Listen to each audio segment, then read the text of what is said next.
लाली पलंग धना सोमत पिया से रज करें पिया से रज करें हो।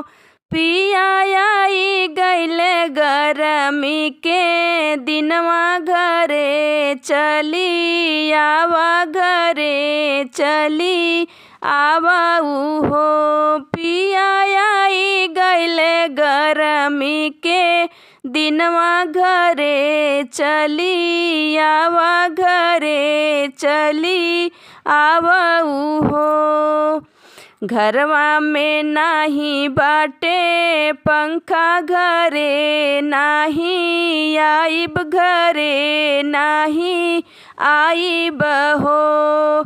धना भेजी देब पंखा कूलरवा घरे नाही आइब घरे नाही आइब हो।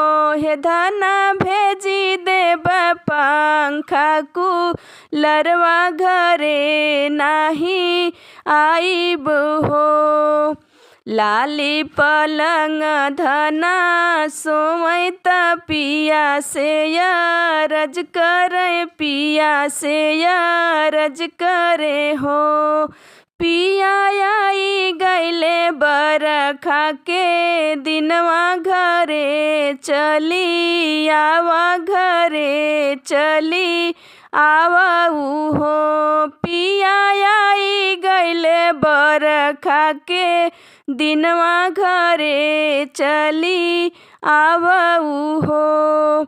घरवा चुवेला छवैब घरे के नाही आइब घरे नाही आइब हो। धना घरवा के महल बनाइब घरे नाही आइब हो। धना घरवा के महल बनाइब घरे नाही आइब हो। लाली पलंग धना सोमत पिया से रज करे हो। पिया आई गैले जाड़ा के दिनवा घरे चली आवाऊ हो। पिया आई गैले जाड़ा के दिनवा घरे चली आवाऊ हो।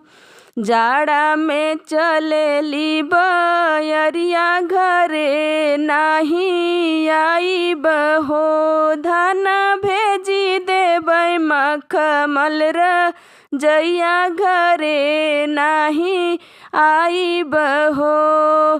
धना भेजी देब मखमल रजइया घरे नाही आइब हो। धना बहरा में पैसा कमाइब घरे नाही आइब हो। धना बहरा में पैसा कमाइब घरे नाही आइब हो।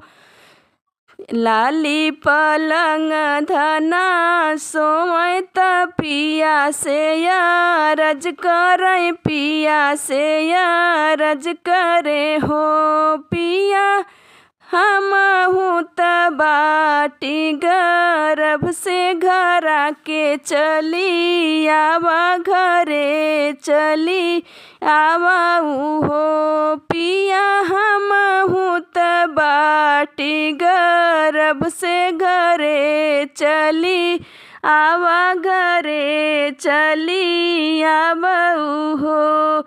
एतनी बचन पिया सुनैत हंसी हंसी बोलैत हंसी हंसी बोलाई हो। धना हम लेब छुट्टिया साहेब से घरे चली आइब हो। धना हम लेब छुट्टिया साहेब से घरे चली आइब हो।